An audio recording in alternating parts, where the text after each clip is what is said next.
Cyber మోసాలకు mule bank అకౌంట్లు సరఫరా చేస్తున్న ముఠాపై సైబరాబాద్ పోలీసులు కీలక ఆపరేషన్ నిర్వహించారు. Cyber crime unit, SOT, Cyberabad పోలీసులు సంయుక్తంగా చేపట్టిన దాడుల్లో దిలీప్ సింగ్ అనే నిందితుడిని అరెస్ట్ చేశారు. మేడ్చల్ మల్కాజ్గిరి జిల్లాకు చెందిన Dilip Singh Rapido delivery boy గా పనిచేస్తూ సైబర్ మోసగాళ్లకు బ్యాంక్ అకౌంట్లు సమకూరుస్తున్నట్లు పోలీసులు తెలిపారు.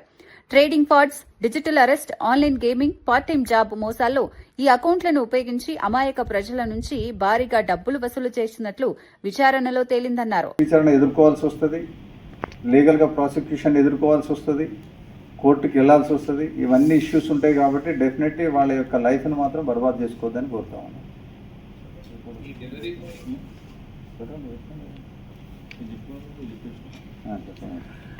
ఓకే, దీంట్లో ఒకటే ఆ ప్రజలకు విజ్ఞప్తి ఏంటంటే, మామూలుగా ఈ వాళ్ళ పూర్నెస్ను అడ్వాంటేజ్ తీసుకొని వాళ్ళ దగ్గరికి వెళ్ళి, ఇప్పుడు సాయి మనోజ్ చెప్పినట్టు వాళ్ళ స్టూడెంట్స్ కావచ్చు, లేకపోతే ఈ ఎక్కువ మనకు బయట నుంచి వచ్చిన లేబర్ ఎవరైతే ఉంటున్నారో వాళ్ళతోటి అకౌంట్